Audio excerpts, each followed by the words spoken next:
Good morning, good afternoon, or good evening, depending on where you're watching. Welcome to another second edition of Crime Time with DutyRon. As you guys know, I do not give up. I am not going to not present the proper thing that I wanted to present to you guys. I was upstairs. My office down here, my studio was not accessible. There was a little bit of a celebration party going on downstairs here in the sub basement of the Crime Time with DutyRon home, so I couldn't get down here. Andrea, thank you for the super sticker, much appreciated. But I'm here to give you part 2 of the video that I talked to you about. Uvalde shooting, the school shooting in Texas. You know, I just finished up 45 minutes with you guys. I was having technical difficulties.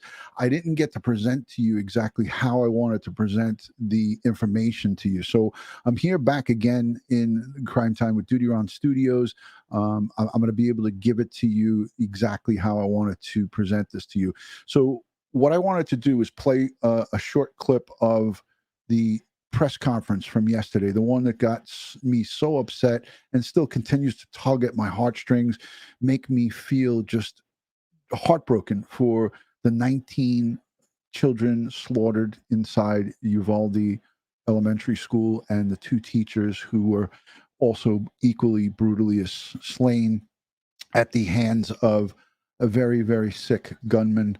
I want to just play, if you suffer from PTSD, I'm going to play the press conference where the chief public safety, Texas director of public safety, Stephen McCraw, outlines for us in no uncertain terms the failures of the responding officers to this scene. And then I'm going to play for you the response from our various sheriffs across the country, but 2 in particular from Florida, the Lee County Sheriff and Grady Judd, the Polk County Sheriff. I want you guys to hear, in case you didn't hear, their response to this massive screw up by responding officers. And I'm the first to admit to this stuff.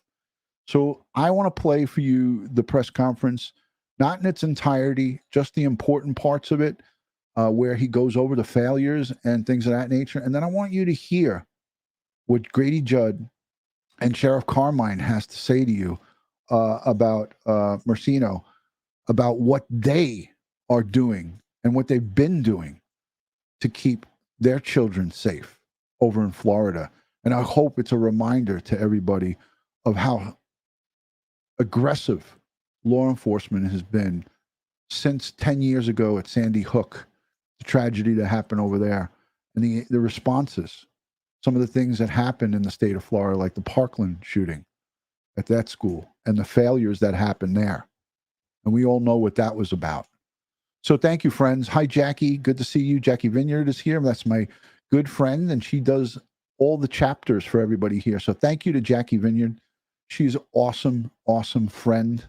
I'm so honored to have her here with me. Dawn Marie, Rocky Pastorino, Matty Boy Sully. So many great ones here. North Florida Garrity, Laura Croft. Thank you for being here. Fiber Floozy, 411 now. Thank you, Will, for always supporting and always being here. Stopped in to send love. Please, everyone, hit that thumbs up for DutyRon. Thank you, Will, and everybody go over eventually and check out 411 now. He's got a lot of great things going on there. So let's play this. I know there's not going to be any snafus because I'm in the studio, but still, let me know in the chat. Angela, thank you for becoming a channel member. Thank you, Angela P.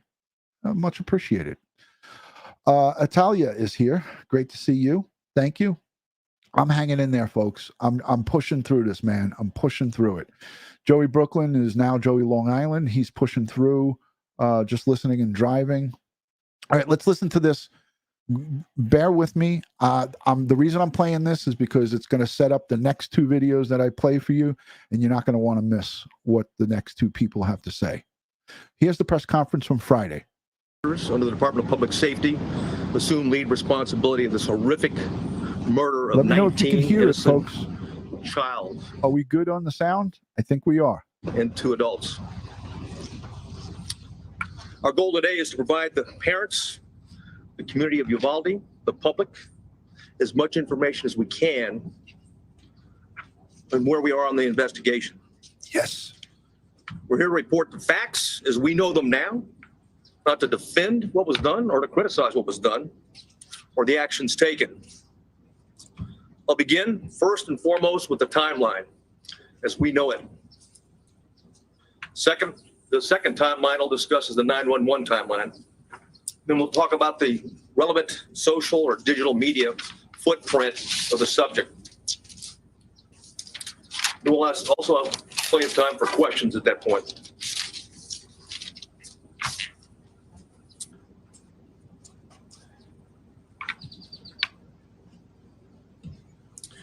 At 11:27, we know from video evidence, 11:27, the exterior door suspected of where we knew the shooter entered, Ramos, was propped open by a teacher. 11:28, the suspect vehicle crashes into the ditch, as previously described. The teacher runs to the room 132 to retrieve a phone, and that same teacher walks back to the exit door, and door remains propped open. There were two males, as reported by Regional Director Escalon yesterday. There were two males at a funeral home that when they heard the crash, they went to the crash scene. When they arrived at the crash scene, before they got there, they saw a man with a gun exit the passenger side with a backpack. They immediately began running. Ramos began shooting at him. Did not hit him.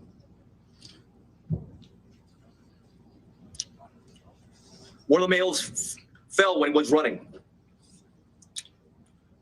Both males returned to the funeral home while they're running.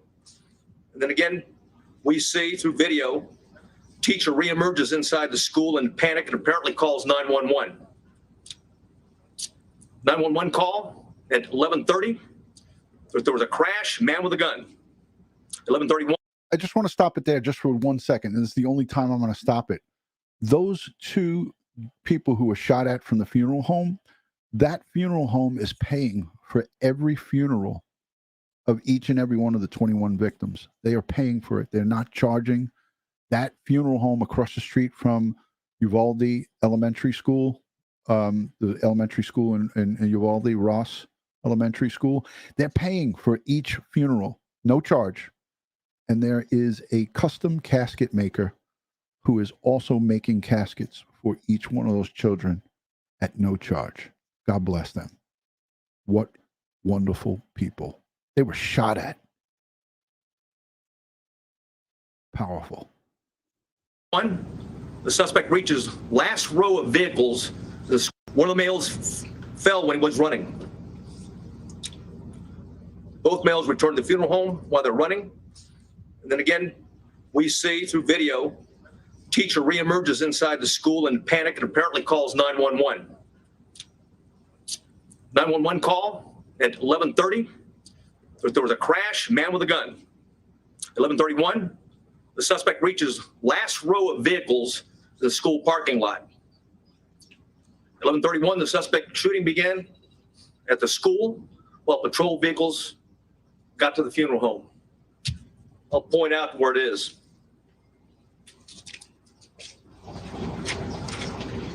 Crash vehicle's over here. Suspect hiding behind a vehicle, started walking down and shooting into the classroom. There was a discussion early on that an ISD, consolidated ISD for Uvalde, was a resource officer and had confronted the subject. That did not happen, as R.D. Escalon talked about yesterday. It was certainly stated in preliminary interviews, but often these preliminary interviews and a cursory walkthrough doesn't reveal the type of information. And certainly, police officers, like anyone else, under stress, sometimes witnesses get it wrong. But the bottom line is that officer was not on scene, not on campus, but had heard the 911 call with a man with a gun, drove immediately to the area, sped to what he thought was the man with a gun, to the back of the school, what turned out to be a teacher and not the suspect. In doing so, he drove right by the suspect, who was hunkered down behind a vehicle, where he began shooting at the school.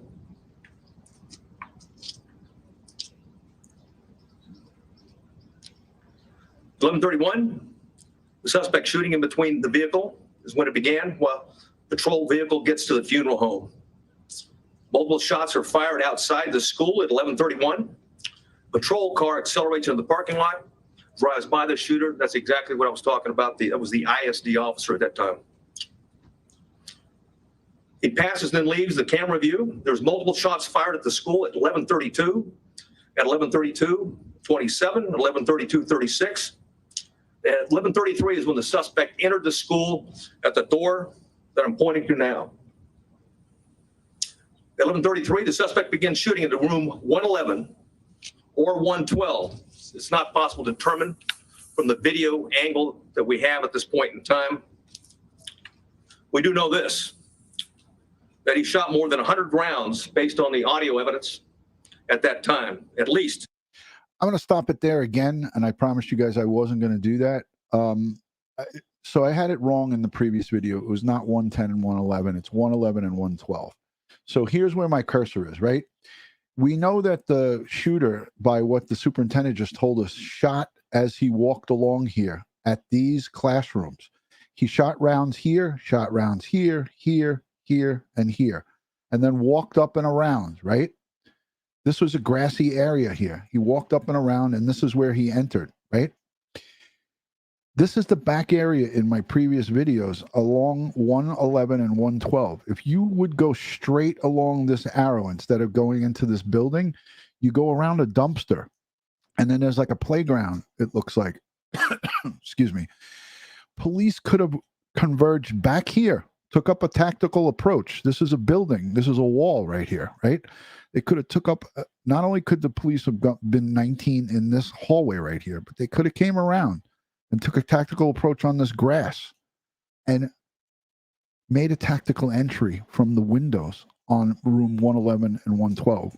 It had the adjoining doors right here where you could just go into each of these. You see how the classrooms are all set up. It's just on this side, it's, you know, double classrooms. You can get into each room. So that's what I was talking about in the previous video, because I couldn't show you this and you guys couldn't hear this, the audio. I wasn't able to make this presentation. But if all of 19 were here in this hallway right here, why the hell weren't some of them back here and making some type of noise back here, breaking windows? I know they broke the windows of these classrooms and perhaps these classrooms to exit and evacuate the students along this side and this side. But why? Why wasn't there any type of coordinated effort from both sides to get into that room during that long, excruciating hour? That's my looking at it from the, from after the fact. But most of the police that are on the scene know how this building is set up. They know how this school is set up. 100 rounds. He entered at 11:33, or the video angle that we have at this point in time. We do know this, that he shot more than 100 rounds based on the audio evidence at that time, at least 100 rounds. He entered at 11:33, or 11:33, he started shooting in the classrooms, 111 and 112. And 11:35, 3 police officers entered the same door as the suspect entered. All 3 of those police officers worked for the Uvalde Police Department. They were later followed by another 4, a team of Uvalde police officers, 3, and also a county deputy sheriff. So a total of 7 officers were on the scene. The 3 initial police officers that arrived went directly to the door, and 2 received grazing wounds at that time from the suspect while the door was closed. At 11:37, there was more gunfire. Another 16 rounds was fired at 11:37. 1 at 11:37 and 16 seconds, 11:38, 11:40, 11:44. At 11:51, a police sergeant and U.S.B. agents started to arrive. At 12:03, officers continued to arrive in the hallway, and there were as many as 19 officers at that time in that hallway. 19 officers. At 12:15, we know that BORTAC members arrive. Not the entire BORTAC, but members of BORTAC. That's the Border Patrol. Along with Shields. At 12:21, the suspect fired again, was believed to be at the door. At 11:21, law enforcement moved down the hallway. At 11:50, they breached the door using keys that they're able to get from the janitor because both doors were locked. Though both of the classrooms that he shot into were locked when officers arrived. They killed the suspect at that time. And now I'd like to go over the 911 timeline. This is extremely disturbing. So if you have any type of PTSD or if you can't handle this, he's going to talk about children and teachers calling up and saying, send in the police. We need the police. There's still 8 or 9 children alive here. So this is what we're going to hear next. So I'm giving you a heads up. If you suffer from any type of PTSD, this is difficult. This shook me when I heard this. So I warn you, it's not.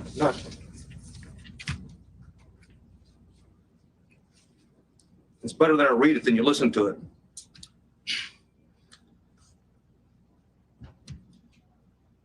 The caller identified, I'll not say her name, but she was in room 112, called 911 at 12:03. The duration of the call was 1 minute and 23 seconds. She identified herself and whispered she's in room 112. At 12:10, she called back in room 12, advised her multiple dead. 12:13, again, she called on the phone. Again, at 12:16, she's called back and said there was 8 to 9 students alive. At 12:19, the 911 call was made, and another person in room 111 called. I will not say her name. She hung up when another student told her to hang up. At 12:21, you could hear over the 911 call that 3 shots were fired. At 12:36, 911 call, it lasted for 21 seconds. The initial caller called back, student, child, called back, was told to stay on the line and be very quiet. She told 911 that he shot the door. At approximately 12:43 and 12:47, she asked 911 to please send the police now.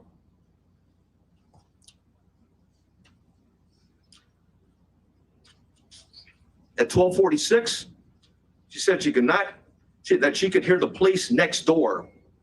At 12:50, shots are fired. They can be heard over the 911 call. And at 12:51 is very loud and sounds like the officers are moving children out of the room. At that time, the first child that called was outside before the call cuts off.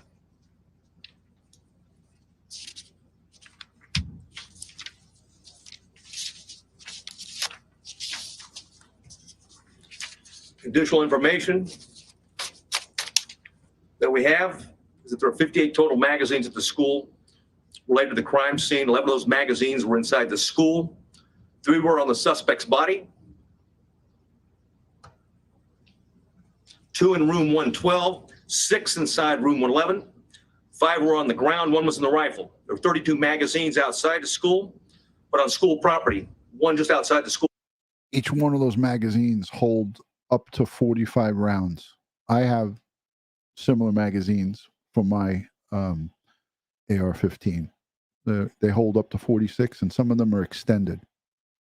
Building and 31 in the suspect's backpack that he did not take into the classrooms with him. There's 15 magazines at the crash site. There were 2 magazines at the suspect's residence for a total of 60 magazines. He had purchased and had a total of 1,657 total rounds of ammunition, 315 that. 1,647 rounds of ammunition. 1,600 rounds he had. 315 of those rounds were inside the school. 3 were on the suspect's body. 2 in room 112, 6 inside room 111. 5 were on the ground, 1 was in the rifle. There were 32 magazines outside the school, but on school property. 1 just outside the school building and 31 in the suspect's backpack that he did not take into the classrooms with him. There was 15 magazines at the crash site. There were 2 magazines at the suspect's. So he didn't even take everything in there. He had a ton more in the crash vehicle, and a ton in that bag that he dropped, the backpack that he's talking about. Residence for a total of 60 magazines.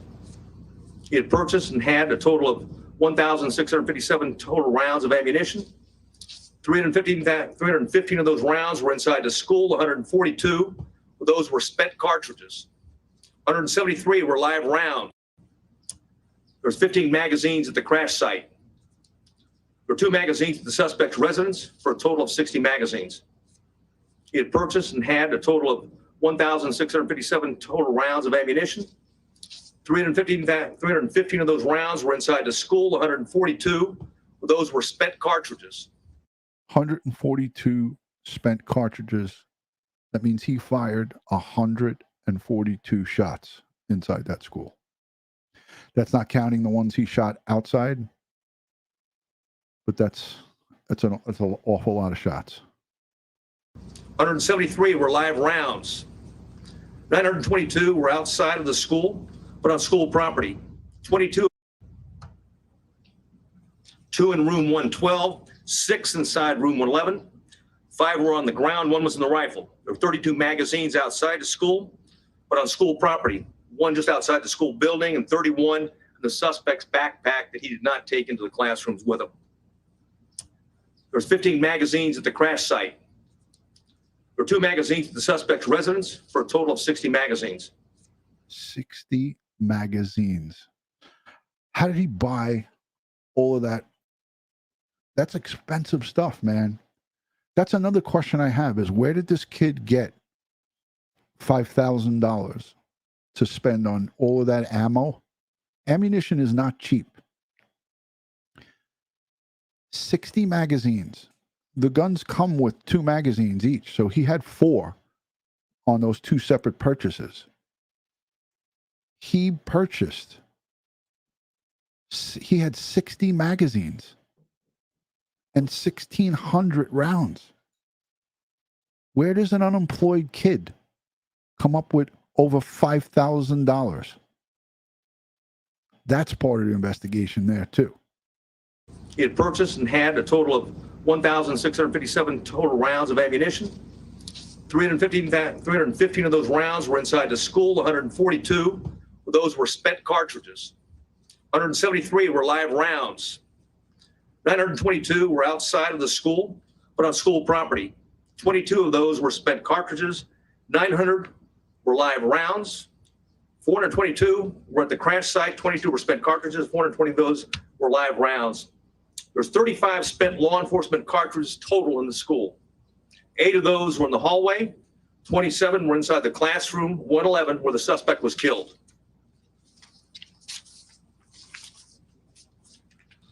I mentioned that I was going to go over quickly my digital timeline. One thing we talked about early, and I want to correct something that was said early on in the investigation, is that he posted, on Facebook publicly that he was going to kill that he was going to shoot his grandmother, and secondly, after that he had shot her, and then third, that he was going to go shoot up a school. That did not happen. It was actually on a message. It was a Facebook application, messenger application to somebody else that he had a conversation. Facebook Messenger, and I heard that it was to a female in California. With. We know that through his digital media footprint, and I'll just do by date time, that Ramos asked his sister to help him buy a gun. She flatly refused. That was in September of 21. I'll avoid some of these and get to the third, that he was going to go shoot up a school. That did not happen. It was actually on a message. It was a Facebook application, messenger application to somebody else that he had a conversation with.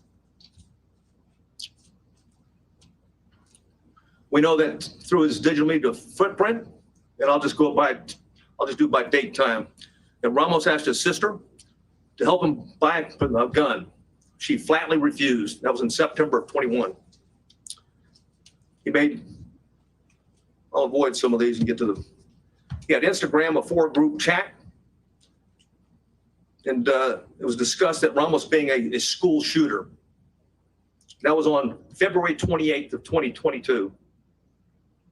On March 1st of 2022, there was an Instagram he had with 4 people. It was a chat. He discussed him buying a gun. On March 3rd, 2022, there was another 4-person chat. Quotations, word on the street is you are buying a gun. Ramos replied, just bought something. RN. Right now. That's RN stands for right now. On March 14th, and there was an Instagram posting by the subject, in quotations, 10 more days. A user replied, are you going to shoot up school or something? The subject replied, no, and stop asking dumb questions and you'll see.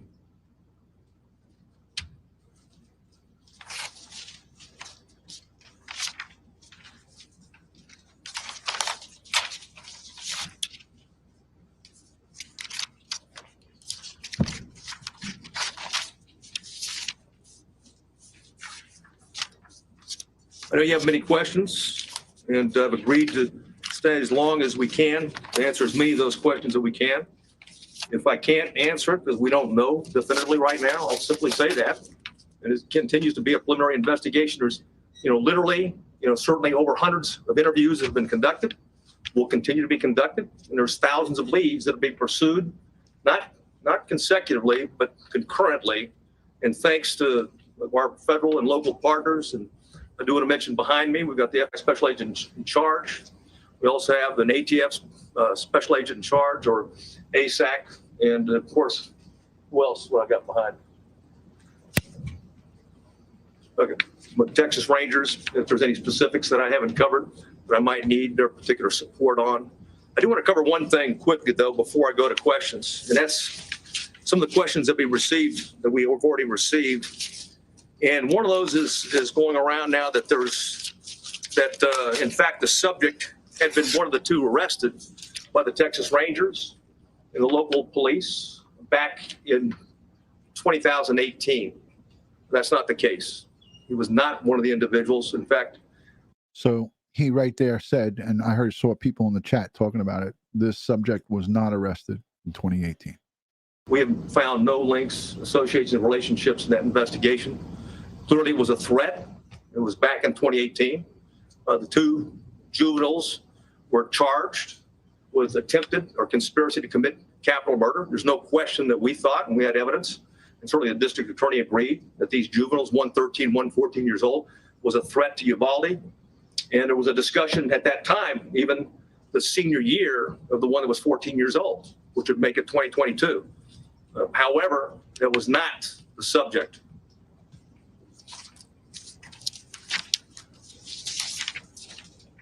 Questions?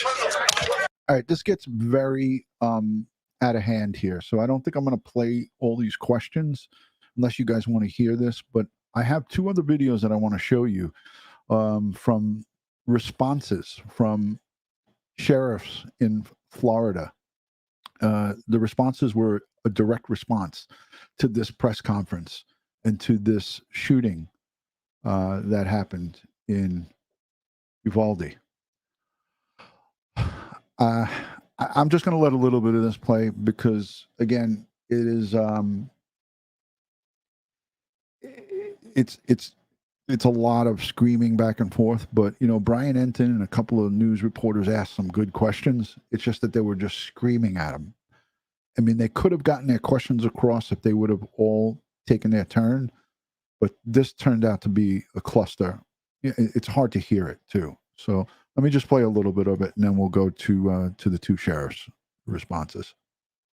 Sir, Give your answers. Okay. Tony's going to translate the Spanish. Okay. Oh yeah. Yeah. Oh, one thing I want to say. One thing I failed to say is that when we're done, we have Tony Pena with us. He's going to translate into Spanish. Okay, what the answers and the questions are afterwards. Okay. This is ridiculous. Thank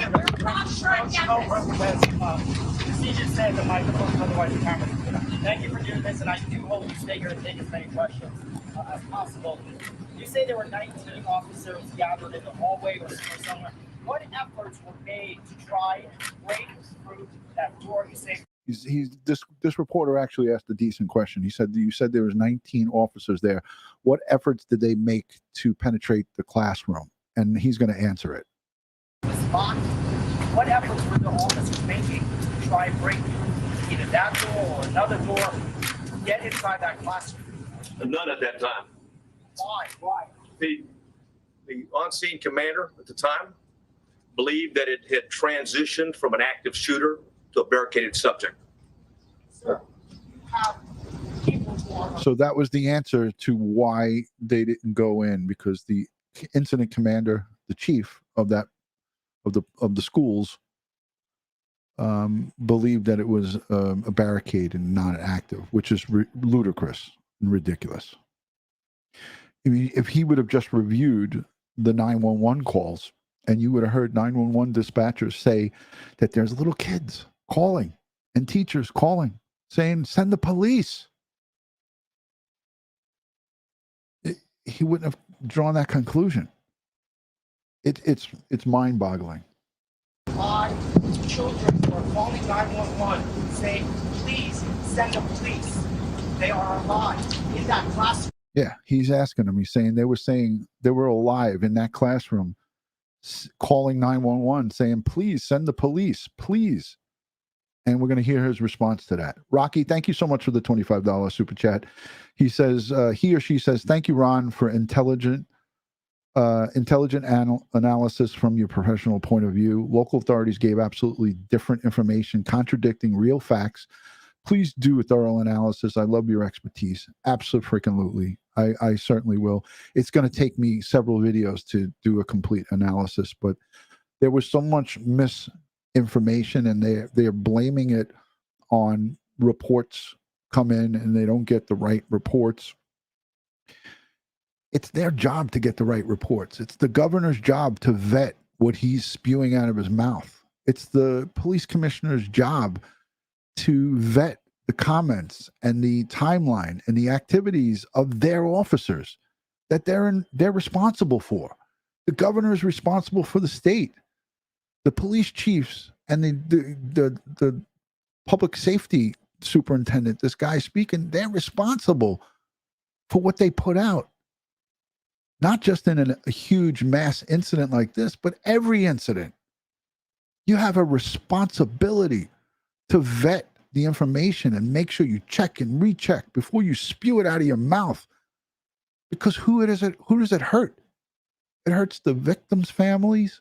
It hurts the police department. It hurts the public image of the police department. It hurts everybody. It's despicable. And not only did the lieutenants and all the low-level officials who put the information out, day 1, 2, and so did the governor. And the governor blamed that he got bad information. Well, for crying out loud, where's your people? Where's the staff that works for you to vet this information? Come on, man. I don't even go live to you guys until I do a lot of thorough research. That's what takes so much time to do this. Is I feel that I'm obligated to research to the best of my ability the stuff I speak to you about. I won't go live if I don't have it.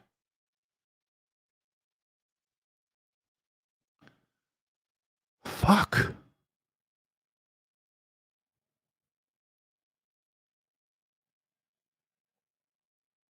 There's fucking kids involved here, man. Get inside that classroom. None at that time. Why? Why? The on-scene commander at the time believed that it had transitioned from an active shooter to a barricaded subject. All right. Someone just said, "Does Ron go in?" if DutyRon is there, does DutyRon go in? I go in with both of my guns, extra magazines, ready to go, and I fucking just blast that place and go storming in there and tackle him if I can. We'll kill him. And we're going to hear in the next video what warriors would have done, what people who have the best interests of children. And you know what? People are going to, I'm going to get shit for this. I know it. But the bottom line is and you hear gunfire going off. If I heard gunfire, God forbid, at my neighbor's house next door, I'd go storming in there to save life.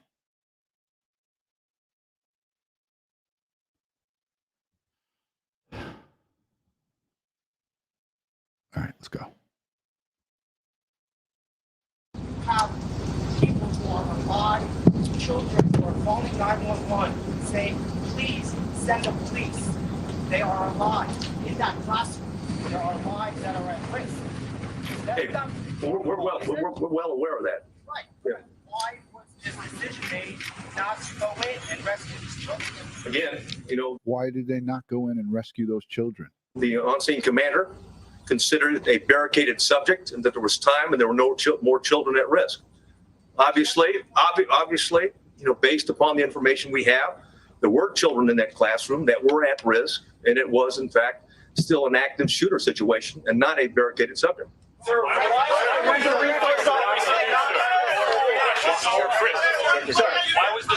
All right. So that's just a lot of this just continues to go on. And you know what? This guy does get emotional. And you know what? I had, you know, like, he humanized this whole thing. He really did get upset. I'm trying to find that part that he gets upset in. But he clearly gets very emotional at one point.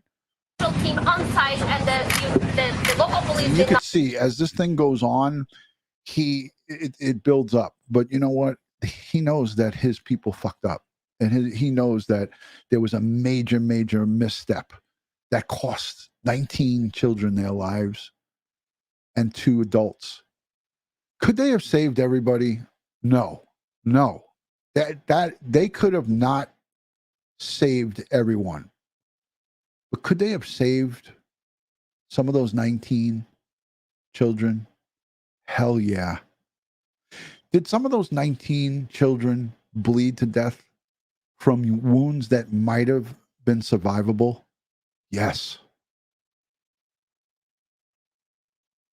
That's what makes what happened there sickening, despicable. I have no words. But I'm going to transition to this. And I'm going to give this to you the best way I can. Okay? And I'm going to tell you right now, this is going to be some of you are not going to agree with this. There's some serious language here from the Lee County Sheriff. And he's going to come on with me. I actually have been in communication in the last 30 days with his office because I like this guy. He was there for Gabby Petito, the Brian Laundrie search. I've been trying to get this guy for over a month to come on. And his office is back and forth with me, his public information officer. She is in communication with me by email. So Sheriff Carmine is going to be on Crime Time with DutyRon. This is his response. It's 8 minutes. I want you guys to listen to this. By a show of hands, did anybody see this? Has anybody seen Sheriff Carmine Marceno? Anybody seen his response to this? Well, this is his response. Okay, and this is on their Instagram page. Okay, this guy is a badass, and he's gonna speak in no uncertain terms what they would do and how they would respond to an active shooter in their schools in Lee County. So get ready, folks outside of the country, folks inside the United States. This makes me want to move to Florida. I don't like alligators and crocodiles, but this makes me want to move there. So listen and learn. They've been doing this. This isn't anything new to them. This is their system in play. But this was his response after yesterday. Hi, I'm Lee County Sheriff Carmine Marceno. America Wake up. Yet another headline. Not surprising. Yet another moment of silence. Not surprising. While the theme doesn't change, the only thing that changes is the incident location. We spend over $50 billion in helping out the Ukraine. How much of that money goes to target hardening our schools, school safety, making sure? Did anybody hear me say this? I said that exactly when we were live with Jennifer Koffendorfer and Ed Wallace. I said we send money to other countries, foreign countries, Ukraine being one of them, and they need it, but we need it too. And here he is mentioning that right here. Sure that our children come home. How much of that money goes to target hardening our schools, school safety, making sure that our children come home, which is most important, paramount. Well, I'm here to tell you today, in Lee County, Florida, we have warriors. My family members are warriors. Warriors. When a law enforcement officer takes that oath and puts that gun and badge on his hip, you say to the rest of the world that your life does not mean as much as a person that you serve. In our schools, over 100,000 children go to school. Over 118 schools in Lee County.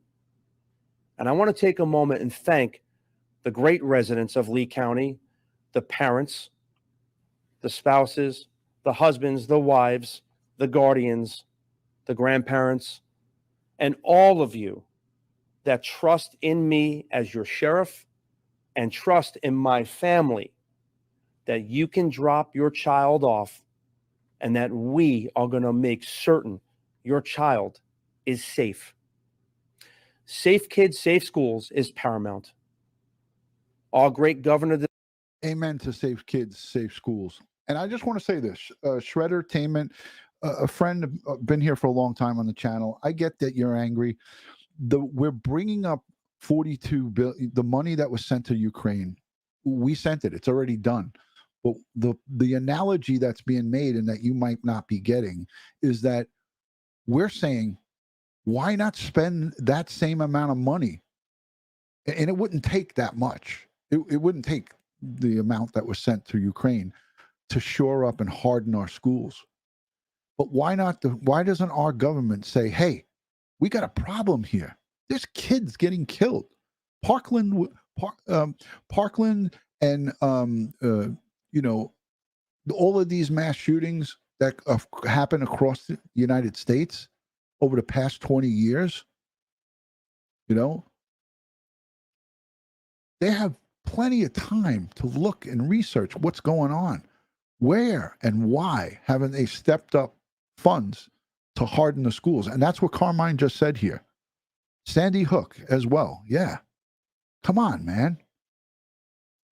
America can afford it and should allocate that money. And we're not saying don't send the money to other countries that need it. But if you could do that, why the hell can't you take care of here? Why can't you take care of the problem that's here? And it needs funding. DeSantis has made it very clear that you can drop your child off and that we are going to make certain your child is safe. Safe kids, safe schools is paramount. Our great Governor DeSantis has made it very clear by giving me and all the sheriffs and law enforcement across our great state all the tools that we need to absolutely make certain that our mission is complete, and that is safety and law and order. This is not a political issue. It doesn't matter if you are a libertarian or a Republican or no party affiliate. This is a human issue. Being a human being and a good human being. Active shooter training How you train is how you perform. We train 7 times the amount here in Lee County, dictated by Florida state statute, to ensure that how you train is how you perform. My family members, without hesitation, not waiting 1 second, Listen up. are ready for anything that comes our way. My policy is very simple. When we get that dreaded call, God forbid, get that dreaded call, we don't wait 1 second. We don't wait 1 second for any person or persons that go into a school Listen up. where our children are and they present deadly force. They will be met with deadly force immediately. We are going to kill them. We're not going to hesitate. We're not going to wait. We come to work every day to do our job. So when that suspect, that person or persons make that fatal error, it's on them. You don't get to come into a school in our county and hurt our children. You don't get to present deadly physical force in Lee County, where you walk into a school where our teachers, faculty, and staff are there protecting and teaching our children. It's our responsibility to make certain they are safe. It's our responsibility to make certain they go to school to learn. And parents, I appreciate you reaching out. For the past couple of days, I've had many calls and many text messages asking me, Sheriff, what is your plan? Sheriff, do you wait? Sheriff, if something happens, what are you going to do? And I'm here today to tell you, I understand and appreciate exactly why you have that concern. You watch every day as more facts, unfortunately, unfold in yet another school shooting. Never, never overlook red flags. I say, see it, say it, make the call. And the great residents of this county help us every day by doing that. And most importantly, have law and order. For any person that thinks differently, I call you 1%ers. The 1%ers that think I'm here maybe talking because I want publicity or press, I'm going to tell you, haters are motivators. And if you have an issue with me saying we meet deadly force with deadly force, or you have an issue with me saying when someone presents deadly force against our children, we are absolutely going to annihilate and kill them, then I don't want your vote. I don't care what you think. And we have no issue in talking about that because there's nothing else to say. Our children are helpless. We always have to help those that cannot help themselves. Our schools are going to be safe. The team behind me dedicates their lives to safety, and that's the choice they made when they became a sworn law enforcement officer. Because while the rest of America runs away from a chaotic situation, these are the heroes that go in and take care of business. I want to thank the parents of all the children, 100,000 children that go to school in Lee County, for trusting in my family, the Lee County Sheriff's Office, when you kiss your loved one goodbye to send them to school. Thank you for having the confidence in your sheriff's office that we will absolutely protect them and make certain they come home, which is most important. I promise you in closing, we will do everything possible to mankind, leaving no resource behind, sparing no expense. When it comes to a child's life, there's nothing more precious. And your sheriff's office, the Lee County Sheriff's Office, is ready for anything that comes our way. And your sheriff's office will engage immediately, and our training will kick in. And once again, that threat will be eliminated, and we will kill anyone that tries to hurt our children. Bingo. God bless you, and God bless America. What a fucking badass. I love that guy. I had to play that because watching that, again, this is what's been in place. They didn't just put that video together just because. They've been doing this for a long time. And I'm going to just segue off of that to Sheriff Grady Judd. He had a response to the coverage. Again, he saw what was going on. Sheriff Grady Judd, he is a no-nonsense. He doesn't pussyfoot around. This guy's a badass. He is. He leads Polk County with an iron fist. He doesn't take crap from anybody. I love this guy, and I think what he's doing is great, and I hope that he continues on in his service for a long, long time. So I'm going to play it right away and let you guys hear Grady Judd on school safety. Who stopped speculating or not speculated because the initial information that comes out, and as you all know, you're in the news business, is piecemeal and suspect at best, and the validity of it, we can never be sure of. It normally takes a week or so for everything to calm down until you get at least a trend of what's accurate.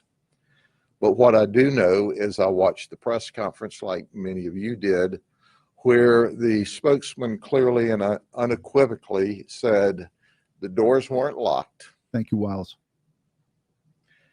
And he was in the school for an hour before they neutralized the threat. Listen to what he says. That is unacceptable.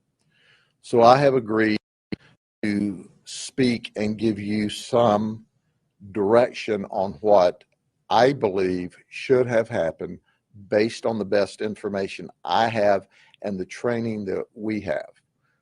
Once again, Governor Rick Scott was in office at the time when the horrible shooting occurred, and within 3 weeks, because the legislative session was in progress, we had the Marjorie Stoneman Douglas law, and it required a lot of things.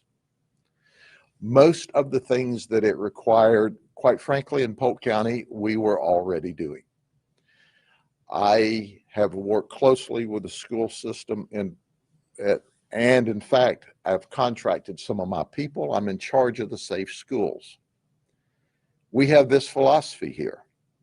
Listen. And the philosophy is simply this: when you take your children to school healthy and well in the morning, you have every right and expectation to receive them back in the afternoon in the same healthy state that you delivered them in the morning.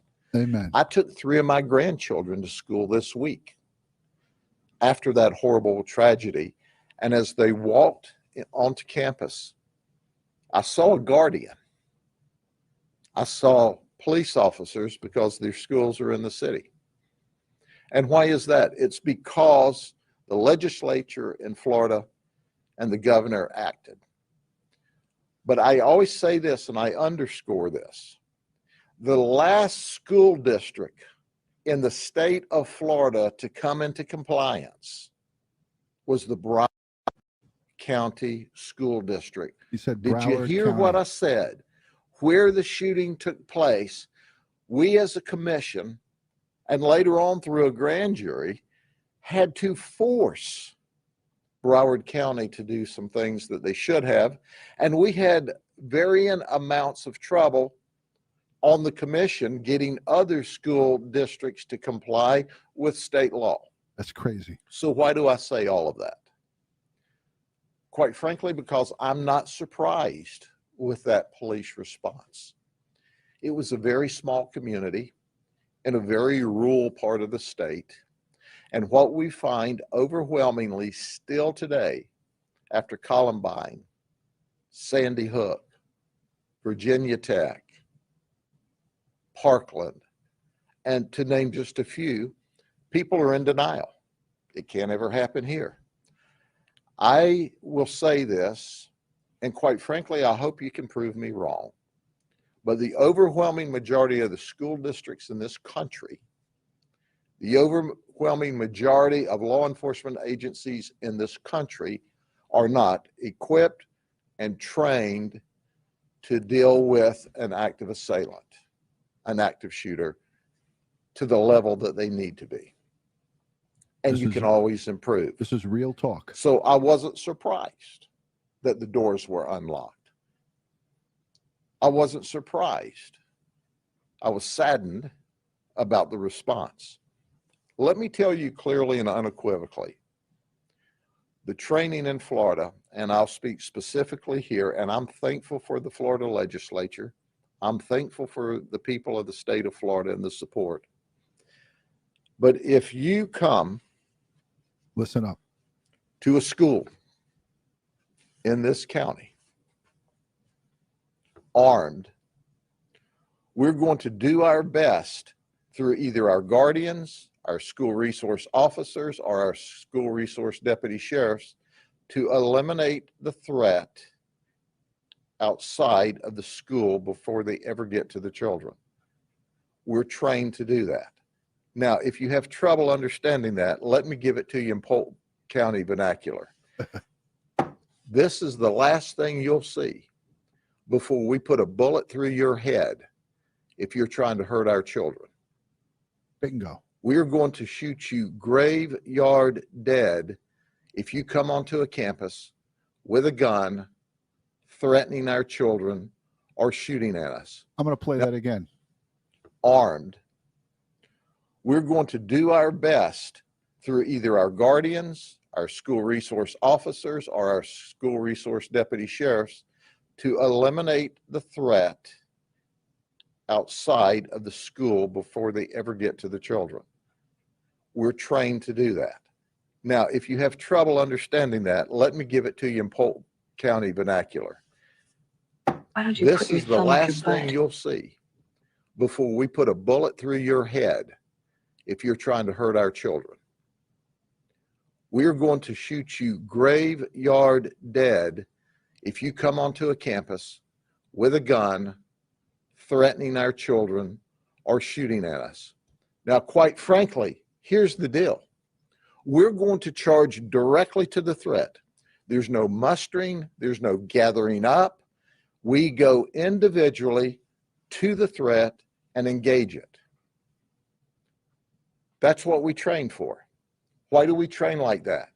If they're shooting at us, they're not shooting at the children. Now, we don't want to be shot either, but given the choice of being shot and killed on the ground or those children dying, we'll die every time. Bingo. When you turn your children over to us at the schools, they are our children all day long. And that's how we respond. That's how our training responds. Quite frankly, ladies and gentlemen, an hour until they engage the shooter, that is absolutely unequivocally unacceptable. Unacceptable. But you have to train for that. You have to have the equipment immediately. You have to work at pushing through. It's hard to run into gunfire. If you've never had that opportunity, and the world hasn't, I can tell you, it's not fun. I have been there way back in the day. It wasn't fun then. It's not fun now. It's not supposed to be fun, but we're going in and eliminating the threat, period. When somebody starts as an active shooter, they're an active shooter. Just because their shooting pauses doesn't let them off the hook. Correct. We're going to protect the schools, the businesses. But let me underscore this denial issue, folks. When the threat is there and you dial 911 on that cell phone, we're too late. We know by studying and research, the average police response is plus 5 minutes. The average shooter is 0 to 5 minutes. Just look at the numbers. When seconds count, minutes don't make any difference. I'm grateful for the legislature. I'm grateful that they passed the legislation for the Guardian program. I'm going to turn the podium over to my friend, Ryan Petty, and I'm going to let him say what's on his heart, because as bad as it is, he and Kelly are the subject matter experts here. Oh, by the way, Ryan went through our Guardian training because he wanted to audit it and see if he believed it met the standards and the requirements to keep children safe. And I'll let him talk about that. And the Guardian program emanated from our Sentinel program that I had put in place years before and offered to the public schools, offered to the state colleges, and offered to the private colleges. Only the private colleges took me up on it. But after Marjorie Stoneman Douglas, they took my Sentinel program, added 12 hours to it, and inculcated it in Florida law, and it's now the Guardian program. Right? Thank you, Sheriff. You know, I've been pretty vocal on social media the last few days about the tragedy that we're learning more about each day in Uvalde, and my heart goes out to the families of the victims. I've watched the video. I've watched the failures, and my heart breaks. It would appear, and again, Sheriff Judd is right, and these things take time. It took us months on the MSD Commission to understand what happened in Parkland and where the failures were and how to address those failures. But I can tell you, the simple act of locking that door at that school, all of those kids and those teachers might be alive today. And law enforcement could have addressed that threat outside of that school building, outside of that classroom. It's the What they're saying here is if that door was locked and it wasn't so easy for that perpetrator to get in that school, they could have had a gunfight outside of that school and killed him out in that parking lot outside of the school.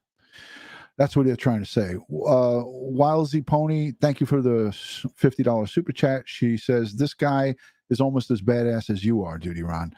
Joe Murray, our favorite retired police officer and criminal defense attorney. I love Polk County Sheriff Grady Judd. God bless him. Thank you, Joe. Thanks for the support.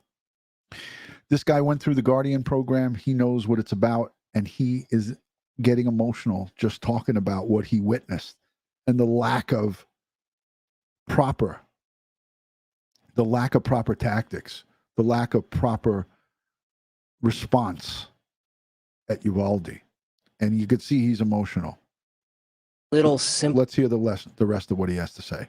things like locking doors that can make all the difference. And it's heartbreaking to know how easily he got onto that campus and into that classroom. Now, we may never know exactly why he chose that school as a target, because he's no longer with us anymore. Because eventually, after an hour or more, a tactical team went in and did what should have been done immediately. They took out the threat. Bingo. And they stopped the killing. But my belief is he chose that elementary school because he was a student in that school district, and he understood that the elementary schools did not have school district police officers on campus. He knew that that school would be unarmed and unable to respond. An easy target. We'll have to wait for the investigation to unfold to figure out whether or not I'm right. But my guess is he picked it because he knew it was a soft, easy target. So let's talk about the Guardian program for just a moment. One of the things that's very different about Florida than what we see in Texas, and my understanding is only 30% of the districts in Texas allow their teachers and staff to be armed on campus.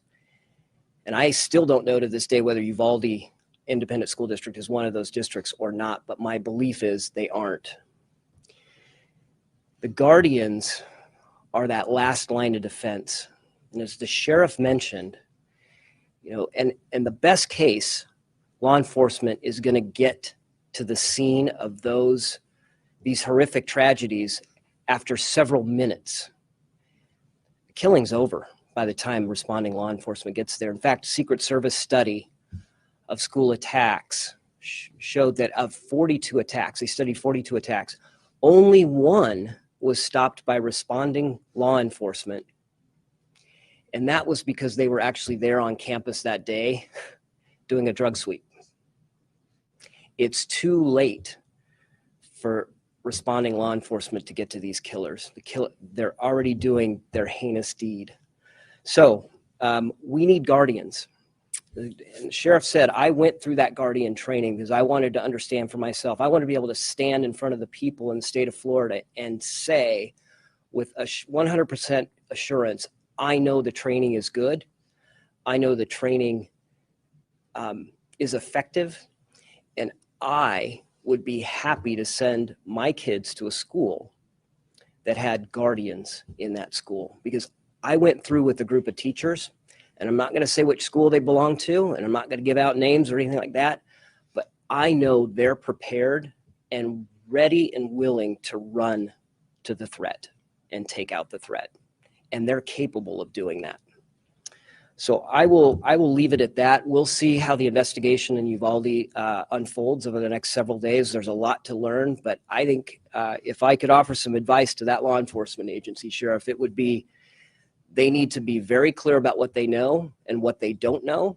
And what they don't know, they shouldn't be guessing in front of the public at this point. So with that, I'll turn it back over to you, Sheriff. It's interesting when you look, that is a very large county with a very small population. Normally, small communities with small police departments have small funding. But at the end of the day, the training is what makes the difference. And quite frankly, we can never guarantee that there will never be another active shooter or active assailant. But if we do things that cost virtually nothing, locking the doors, everything we do lowers the probabilities of success for the active shooter. So what we're trying to do is lower the probabilities of one, it occurring, and two, them being successful, and three, if is injured, we're able to quickly mitigate it before more people are injured or killed. So with that, we'll take any questions you have on this topic. The number of calls saying, I want to be a guardian now. Can you give me a sense of how many calls, what people are saying, and are you suggesting that even more people step forward? Certainly. We always receive calls about what can I do, what can I do, what can I do? Now, this may seem the appropriate time. I suggest it's the perfect time. Why don't you come be a law enforcement officer? Why don't you put yourself where your mouth is? There's very few law enforcement agencies in this country that are full staffed because of the environment today.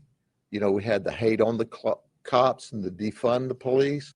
That was pretty cool. I watched all around the nation, these places wanting to defund the cops. At the same time, the cops were standing in the gap between good and evil to protect them and keep them safe. Well, that's just crazy talk by crazy people. Amen, Sheriff. But we need help. In the state of Florida, every public school, every charter school has either a guardian, a law enforcement officer, either a sheriff's deputy or a police officer on the campus. Come join us. Be a guardian. We'll train you. We'll pay you. Be a law enforcement officer, because even if you're not protecting a campus at that moment in time, law enforcement officers are out here standing between good and evil and protecting you every day. So come do it. That's how we can make a positive difference. That's how we can change. So, Sheriff, you mentioned small counties have small funding, but obviously there's merit to single entry campuses, video verification when somebody comes in, having a guardian. Would you like to see, and maybe Patty's could comment about this too, would you like to see a federal mandate funding to support that? Well, there has been grant money available. He just asked them what I talked about on the previous live stream with Ed Wallace and Jennifer Koffendorfer. That reporter asked him, would you like to see more federal funding to shore up the schools? And he said that there is. So he's going to talk about that now. And there is some grant money available. But what we have to see first is we have to see a society, a community that stands up together and goes, hey, you know, this is real. You know, the statistical probabilities of your child ever being hurt in a school shooting are minuscule. But numbers don't matter when it's your child. And I tell my staff and our guardian staff, and that's what we say all across the state of Florida, we prepare every day for the horrible thought that there may be an active shooter. And we pray that there's not one. We don't want that. Even with our best training, even if we find them in the parking lot, even if we stop the threat in the parking lot, that's not what we want. We want the people, when they see something or hear something, they say something. We want to find this active assailant back when they're doing their crazy talk on social media or telling their neighbor or their new best friend. We want to intervene. Now, what you don't see and what we're not going to talk about, every school district in this state and probably in this nation intervene multiples of times every year. We do. Thank God when you get to the bottom of it, it's a 12-year-old, a 14-year-old, a 16-year-old doing just stupid talk, that it's not for real.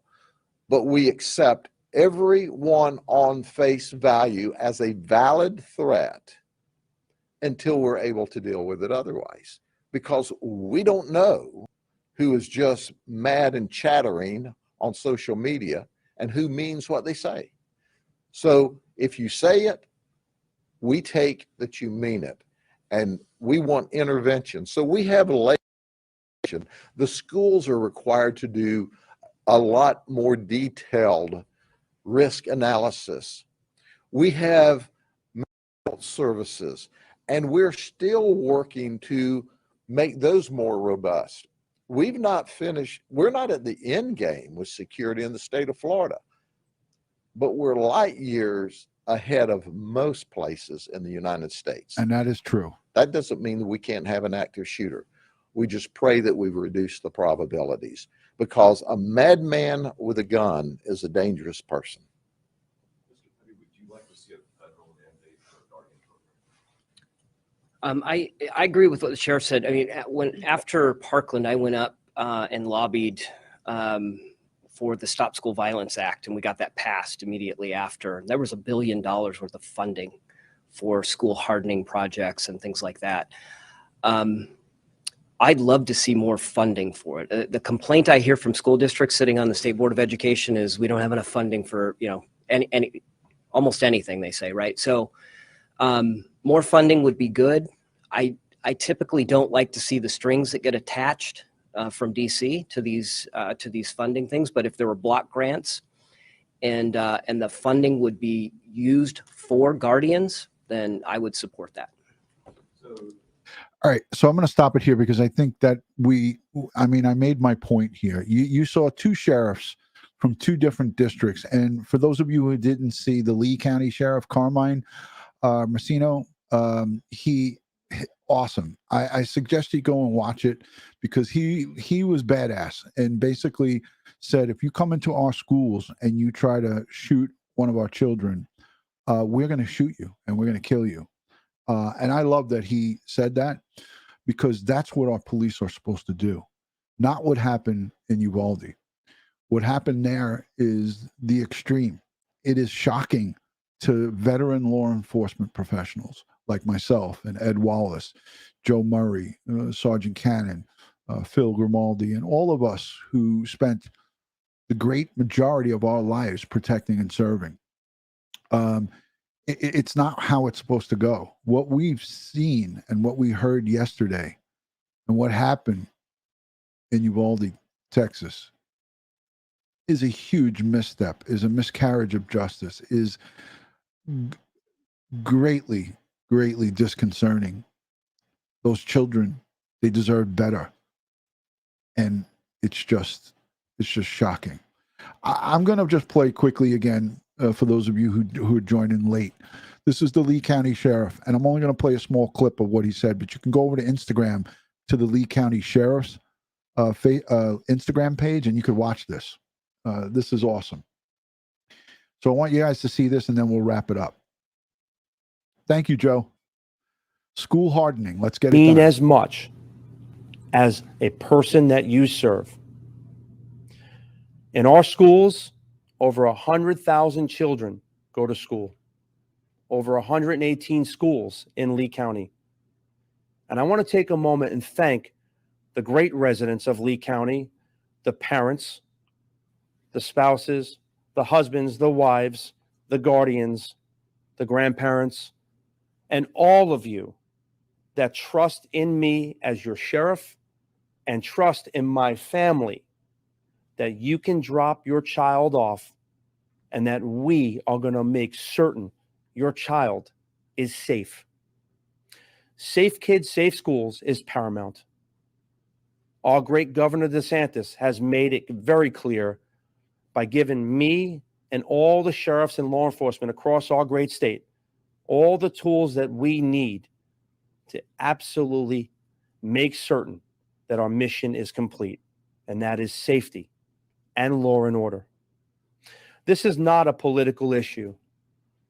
It doesn't matter if you are a libertarian or a Republican or no party affiliate. This is a human issue. Being a human being and a good human being. Active shooter training. How you train is how you perform. We train 7 times the amount here in Lee County, dictated by Florida state statute, to ensure that how you train is how you perform.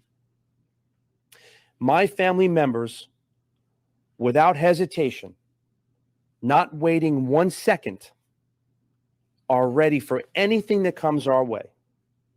My policy is very simple. When we get that dreaded call, God forbid, get that dreaded call, we don't wait 1 second. We don't wait 1 second for any person or persons that go into a school where our children are and they present deadly force. Listen up. They will be met with deadly force immediately. We are going to kill them. We're not going to hesitate.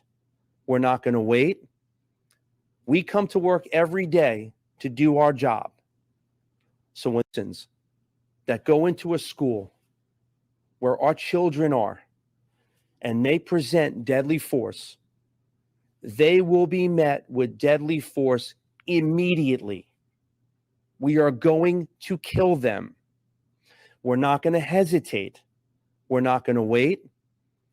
We come to work every day to do our job. So when that suspect, that person or persons make that fatal error, it's on them. You don't get to come into a school in our county and hurt our children. You don't get to present deadly physical force in Lee County, where you walk into a school where our teachers, faculty, and staff are there protecting and teaching our children. It's our responsibility to make certain they are safe. It's our responsibility to make certain they go to school to learn. And parents, I appreciate you reaching out. For the past couple of days, I've had many calls and many text messages asking me, Sheriff, what is your plan? Sheriff, do you wait? Sheriff, if something happens, what are you going to do? And I'm here today to tell you, I understand and appreciate exactly why you have that concern. You watch every day as more facts, unfortunately, unfold in yet another school shooting. So that was well said by the Lee County Sheriff. I am going to wrap this up. We've been on, this is what I wanted to present to you in the first live stream, and I wasn't able to do it because of technical difficulties. So again, that's what I wanted to show you guys today. I feel strongly about what these sheriffs are talking about. This is how it's supposed to be done. This is how it should have been done over in Uvalde, but unfortunately it didn't. I want to thank each and every one of you for your comments, your super chats, your support, your subscribing, your following us. You guys are what makes this a great place. We all have different opinions on what the answer is, and nobody has the answer. But shoring up and making sure our schools are not a soft, easy target for these perpetrators, these crazed lunatics, that's part of it right there. And again, to have strong leadership and government that backs you up. In the state of Florida, they back up their sheriffs. You heard both Grady Judd from Polk County and Sheriff Carmine from Lee County. They're so thankful that they have support. You know, they have support from the not only legislature, the legislative branch, but they have it from their governor. So that's what it's about. We need to have strong, a strong tactical team.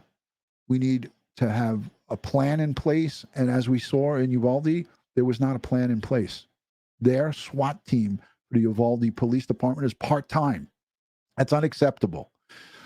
All right, folks, I want to just say, and thank you, Joe, for the additional super chat. Joe Murray sends in another super chat. This message with the assault team in the background should be on posters in and around our schools. It's a great deterrent despite desperate times call for desperate measures. I agree, Joe, 100%. Thank you, Gary from Ireland Boxing MMA. I'm going to end this with the photo of the tiny victims, these 19 children and the 2 school teachers. I'm going to end it with this photo.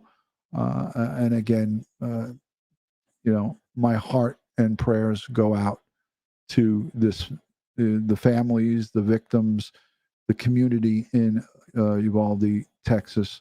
They're hurting. They need us. Here's the faces of these children. Innocence.